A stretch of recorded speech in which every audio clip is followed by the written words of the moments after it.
So far away, Karl. Are you ready Yes. to talk about not one man, but many men today? Okay. Who are we talking about? We're going to be talking about Kang the Conqueror. Okay, I am down for this. I do not know who this guy is, but he sounds rad as ball. Let's go.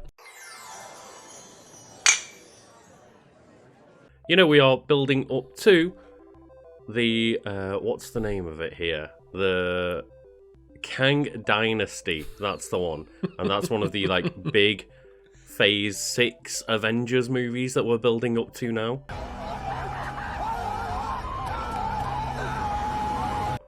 I can't even remember what phase we're in. Like phase 6. Like, it's, honestly, Scott, if you told me tomorrow, they've announced phase 32, I'd be like, yeah. Yeah, that sounds about right. Yeah. No, literally, Ant-Man is the start of Phase 5, then all of Phase 5, and then, some of 6 will be building up to the Kang Dynasty and then the Secret Wars. Just this man. So I'm looking at him now and just like, he's a big blue man wearing what looks to be a LARPer's sex robe. And some, robo boots, and I'm all for it.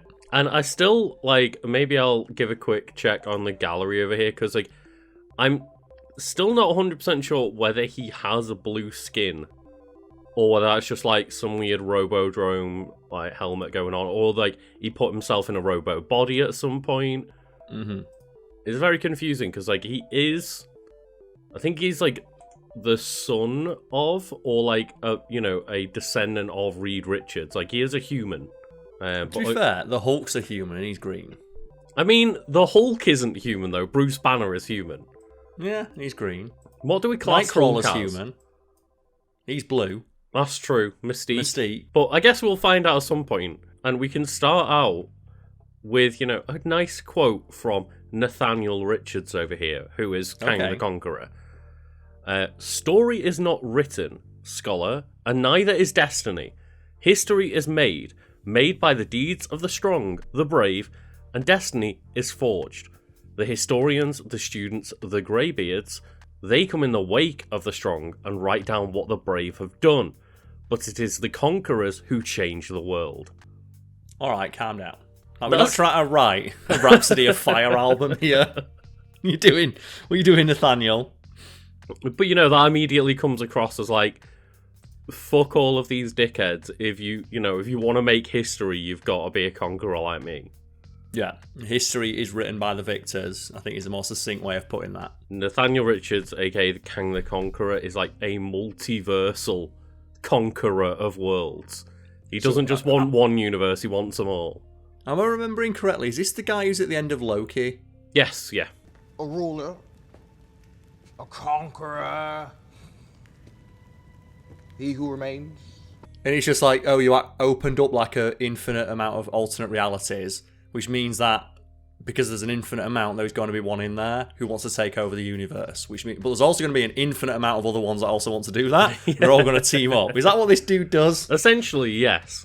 He just goes around multiverses, teaming up with himself, essentially. So I am familiar with Kang the Conqueror as a concept. I just wasn't too familiar with his name. I knew there was a character in Marvel who was coming in and he was he just teams up with alternate versions of himself like an absolute fucking badass. And of course, just like Bayonetta, there is a Kang Prime. And that's the one we're talking about. So the OG Kang. Of course, yeah. And we'll start, with some affiliation and leaderships and he's got a lot of relatives, Karl. Imagine basically every other Kang in existence. But his affiliation is starting with the leader of the Chrono Corps. If you're the leader of the Chrono, that is a pretty boss title right there, isn't it? I am the leader of the Chrono Corps. He's affiliated with Savage Avengers, formerly the Cosmic Avengers, former leader of the Anachronauts. I don't know what that is. He is affiliated with the Council of Kangs, I would assume. The Council of Kangs. Fucking hell. Hey, one of the things I love about comic books is that there are multiple occasions where people team up with themselves. You have the Council of Reeds, where it's Reed Richards is such a dickhead, and he's so up his own ass. The only people he talks to, or he considers to be an equal, is himself. So he goes into alternate realities to talk to himself. And there's like a screenshot in one comic where like a bunch of reeds are turning up, and like 5 of them have got like reality gauntlets. Yeah. And I love this because not only is he related to Reed Richards, under his ancestors, we have like Cassandra Richards, Arthur Richards, and Victor Von Doom, an alleged ancestor. Yeah, he does fuck a lot, so. But like, this guy is related to both Doom and Reed Richards. Isn't that technically the case? It's like, if you go far enough into the future, like, I suppose, yeah. That's what they do in Dragon Ball, isn't it? Like, in those Xenoverse games, why can everyone fly? It's like, well, we started with like 3 Saiyans, and then those Saiyans had kids, and those kids had kids, and those kids had kids and kids and kids and kids, and so eventually everyone's got like 0.1% Saiyan DNA. Yeah, and like, you know, you don't need to be a Saiyan in that world to fly, because like Krillin does it, you know, Tien, Yamcha. Imagine how potent the Krillin fly? DNA is. Did Yamcha ever learn to fly himself? Yeah, he can fly. Can he? Honestly, the Krillin DNA is so strong that his daughter don't have a nose. that's how you can tell his DNA is the strongest. He is a human time traveler out to control all of history itself.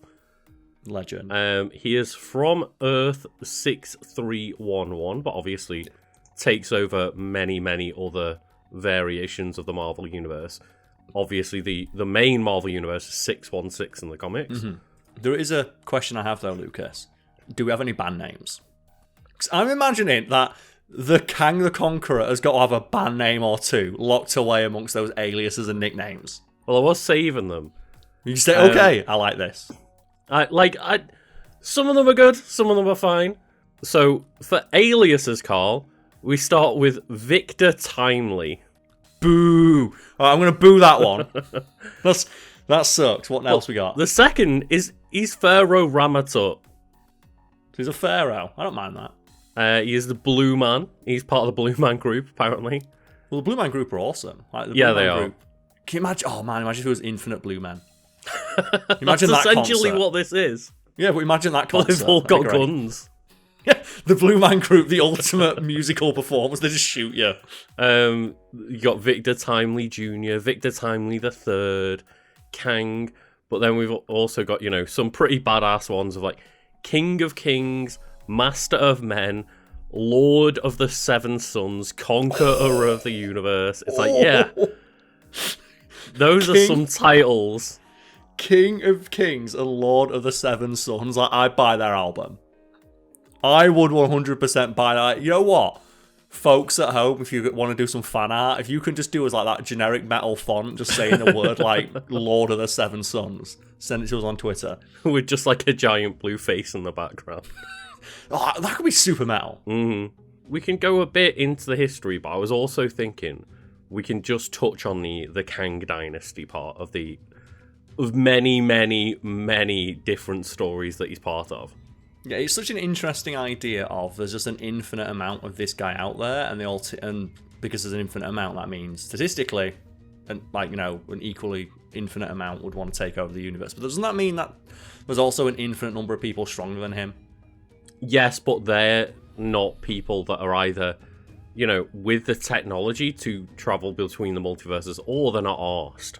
But wouldn't that be a thing as well in an infinite multiverse? There would be. I guess. Because there's an infinite amount of them. That's what always confuses me about the concept of infinity. Is the infinite amount of Kangs that can multiverse travel more than the infinite amount of Marvel heroes that can multiverse travel? Like, theoretically, in an infinite amount of universes, there's an infinite amount of Aunt Mays that could beat him up. Because there's got to be, like, you know, every possible interpretation of Aunt Mays out there, including the ones who are more powerful than Kang.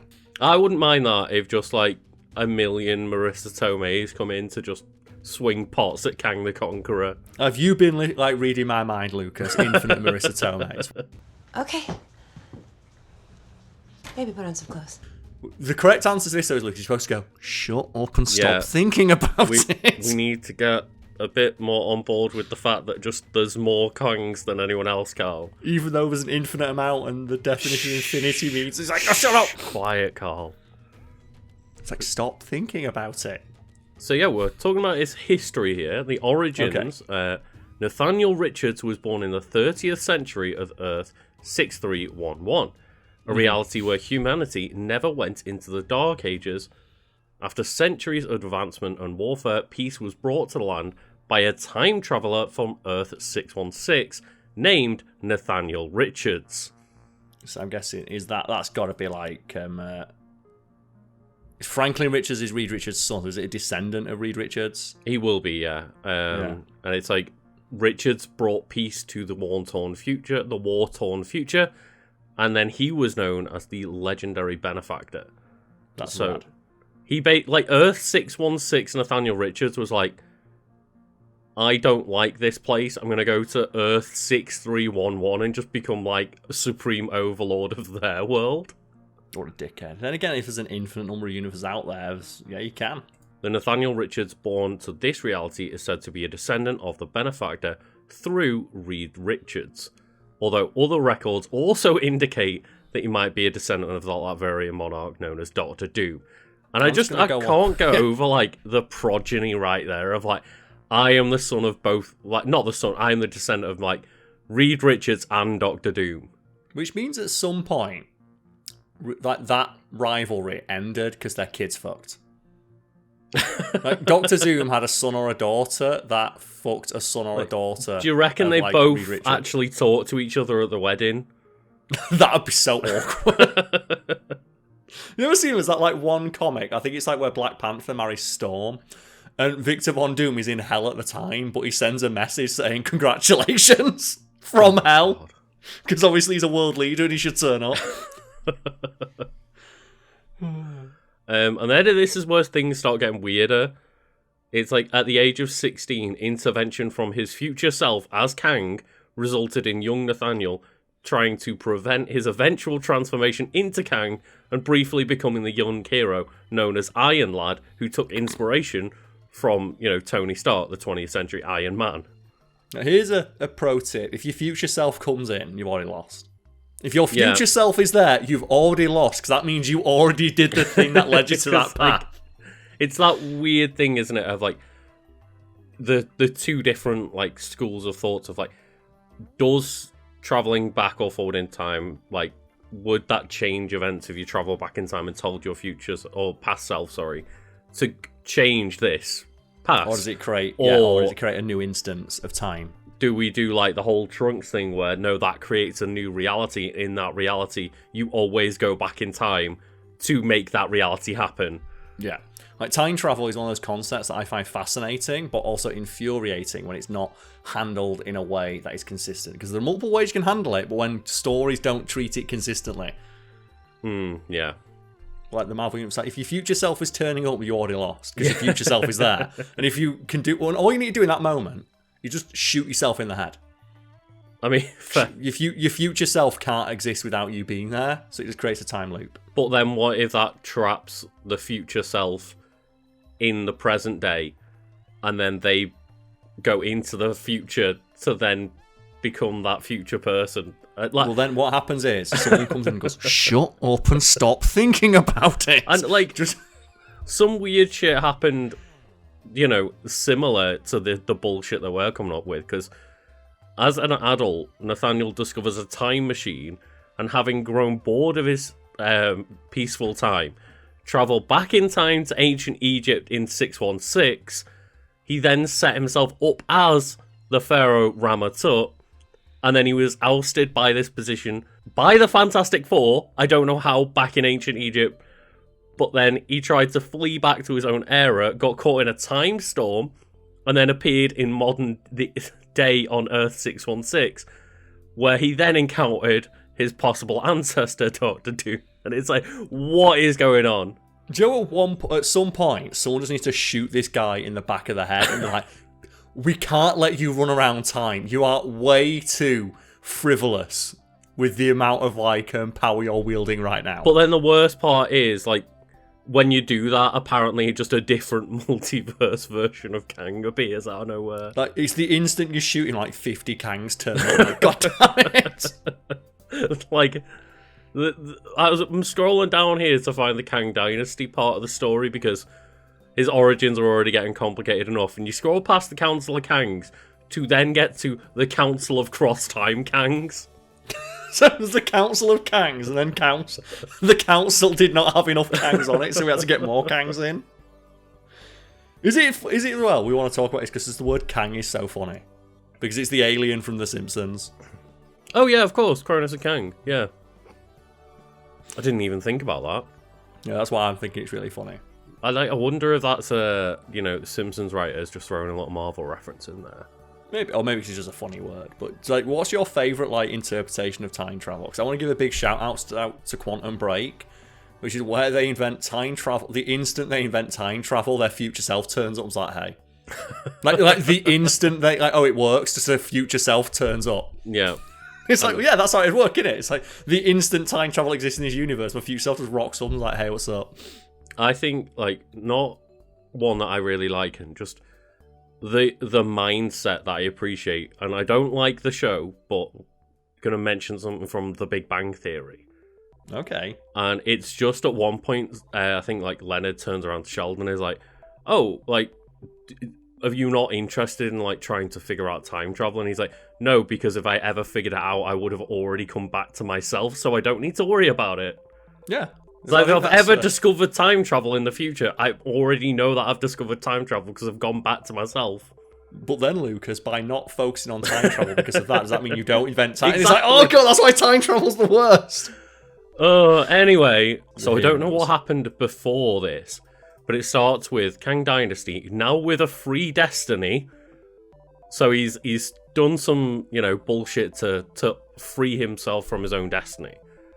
Kang began focusing again on his desire to conquer the modern era. To this end, he manipulated the hero Captain Britain into accepting the role of King of Otherworld, removing him from the playing field when it came time for a potential invasion. The idea that he looks and goes, who's the real defender of Earth? Who's the real threat?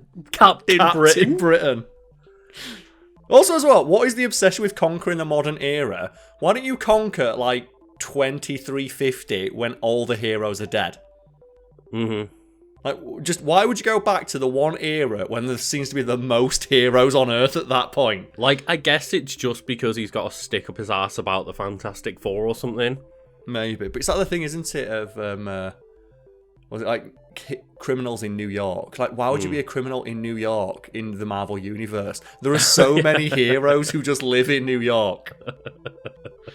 It's like trying to pull off a crime in Hell's Kitchen where there's only a few streets, but there's just multiple superheroes patrolling those few streets.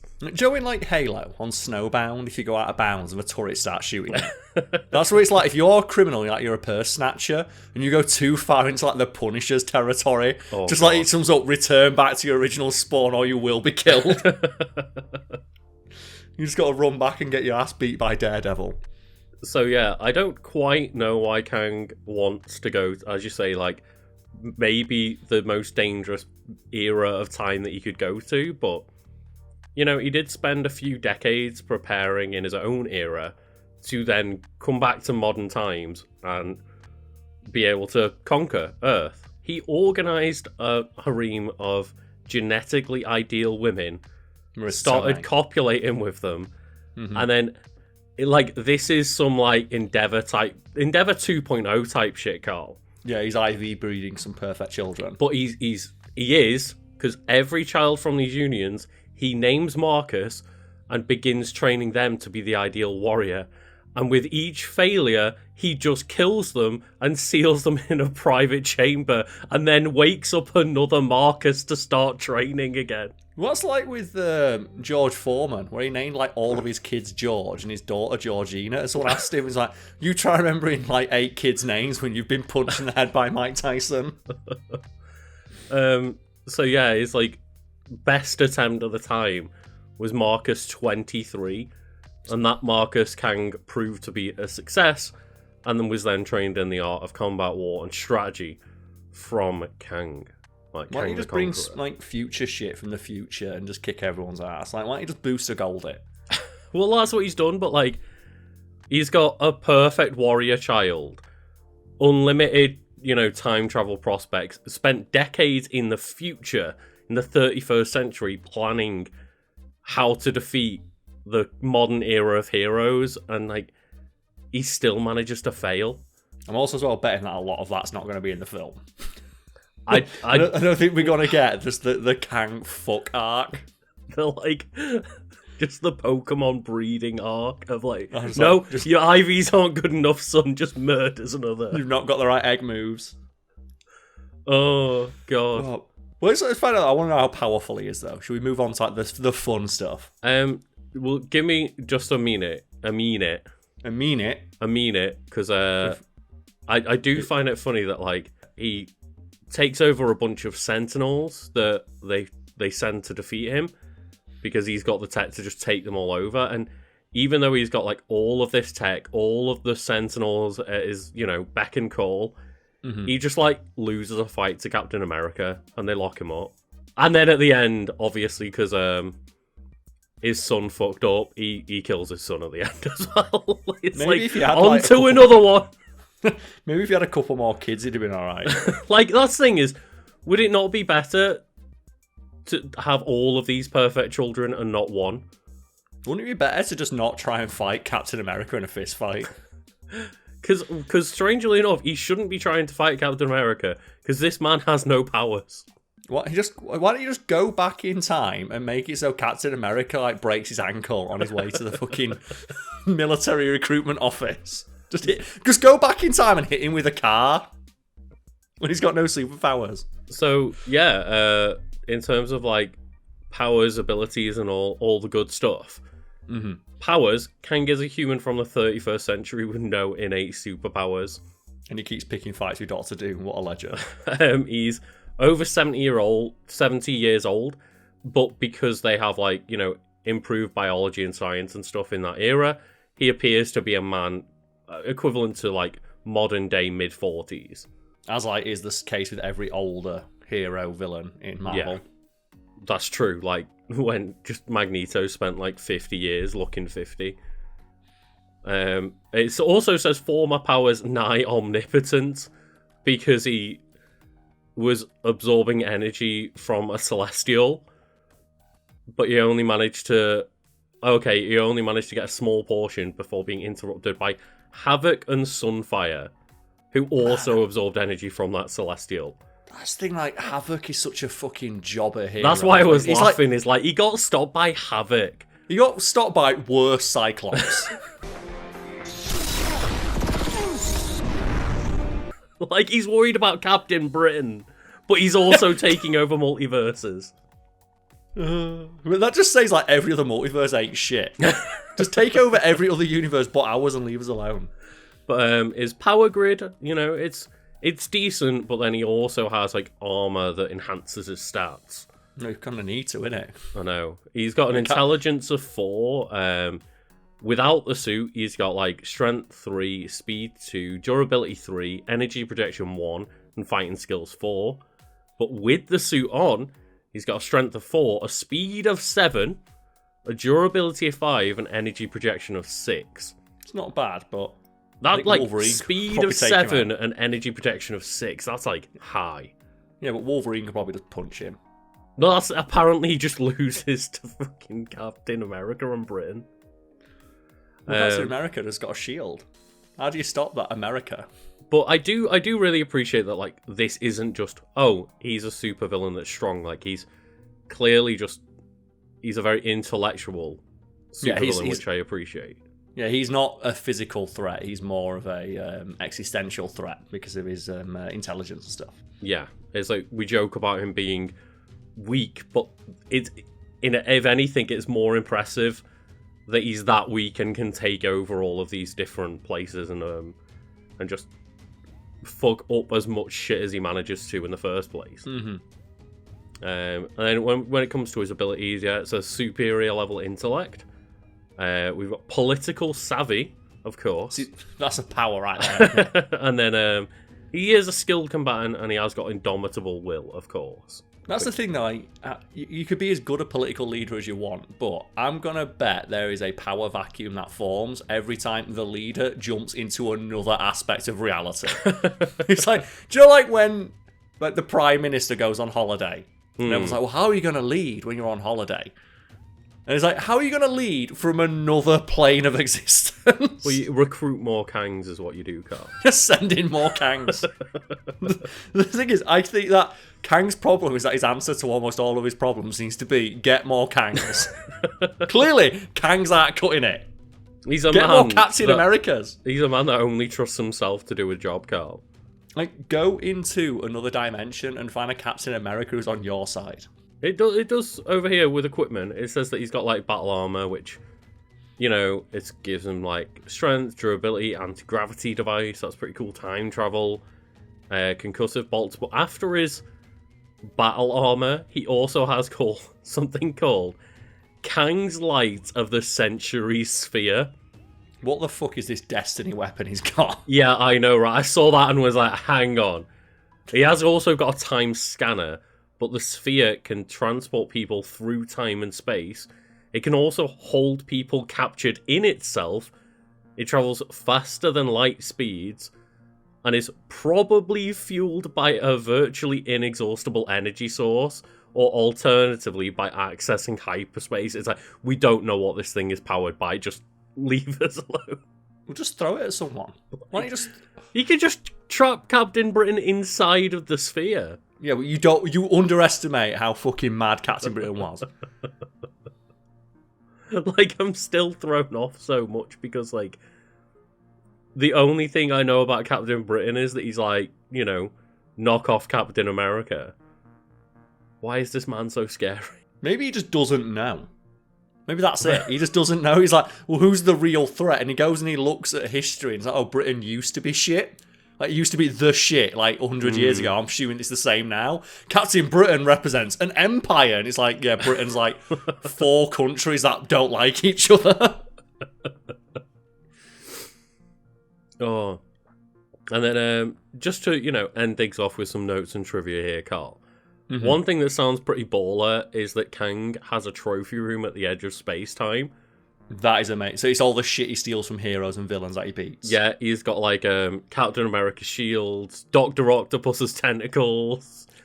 Thing is though, okay, let's go through this list, and I think me and you to end on should combine 2 of the things on this list. There's one thing I want to combine straight away, but we'll get to it at the end. So you can combine the most unstoppable force. So go through them for us. So yeah, we start with those. We've got a couple of Iron Man models and helmets. Wolverine's skeleton. The fact he stuck his skeleton. That's such a dick move. Took his skeleton. Ant-Man's helmet, Magneto's helmet, Ultron, Destroyer, Thor's helmet. He's just got an Ultron. He's just got Ultron. He's just got an Ultron. Thor's helmet, Mjolnir, Yarnborn, a faceplate from Doctor Doom's armor, helmet of Nova. He's got the Silver Surfer surfboard. That's rough, because that surfboard is, like, psychically linked to Silver Surfer. So that means, do you know when you forget your keys and you insist that you know where you are? That's what that Silver Surfer's dealing with. But he's got to try and find that trophy room without his surfboard. The remains of MODOK, not MODOK himself. He's got a Sentinel, Juggernaut's helmet, Spider-Man's mask, Rogue's hood, various heads of Hank McCoy. So he killed multiple Hank McCoys. Yep. Nick Fury's head, Mr. Fantastic costume, Elektra's Psy, sunglasses that belong to Wonder Man or Cyclops. We don't know. Daredevil's costume and Billy Club, Cyclops' visor, Hulk's pants. Just his indestructible purple pants. Ghost Rider's jacket, the Eye of Agamotto, Ahab's armor, Vision. He's got a Vision, okay. He's got Vision, Fing Fan Foom, Ultimo, Maestro, Hyperion, and She-Hulk. Just in his collection. Apparently just in his collection. Okay, so I say for combining stuff, we're not allowed to take the actual people. It has to be something you could wear. Okay. So what of those 2 things are you going to take? Because I think I'm going to have Dr. Octopus's tentacles and Captain America shields. Just like the ultimate defense. Become like... Do you know that orb that they form in like 300? Oh, yes, yeah. Where you look and it's just like that like bronze orb on the battlefield. That'd be me. The vibranium orb. See, I think, like... I think I can't not take Silver Surfer's surfboard.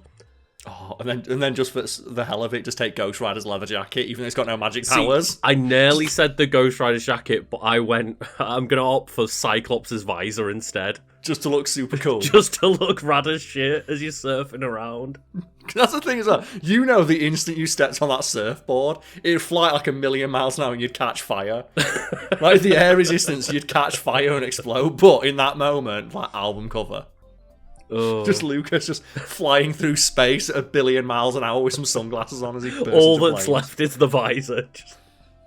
Oh, but yeah, that's Kang the Conqueror, everyone. I'm sure we got the important parts, right? Yeah, like I'm just gonna take a She-Hulk. That's one of the most badass things I think we've covered. Is just like he's got a trophy room with just Fing Fang Foom in it. Just Fing Fang Foom's like, why am I here? It's like, shut up, Fing Fang Foom. You suck. It's like Ultron's there, like what, why? I like as well. It's like a Ultron. Yeah. It's like an Ultron, just being like, fuck this. Do you reckon if he traps enough people in there, there's going to be like a revolt? They'll break out. I wonder how many Kangs he's got in there. How would you be able to resist not trying on like Nick Fury's head? Mm-hmm. Just his head. Yeah. Well, I clicked on the image and there's like just Beast's head sitting in the corner. Oh, it's rough. That's so like rough. That's such a dick move that he's got people's heads. So he took like, Doctor Doom's helmet, but he's like, Spider-Man's gonna take his fucking head. No, Spider-Man, he just took the mask, to be fair. But he took like Beast's head. Yeah. What did Beast do? Because like the things like he's taking stuff like off Elektra. What threat does she pose compared to like the Juggernaut? How much are you really flexing on people? Like, yeah, I'll tell you that time I beat Captain America, the Juggernaut, Ghost Rider, and Elektra. Yeah, I caught Fing Fang I Foom beat up alive. a blind guy and took his billy club. Yeah, I took his stick for walking. No, he beat up two guys. He beat up a blind guy and a vision impaired guy who wears glasses. Oh, I love comic books. They're the best.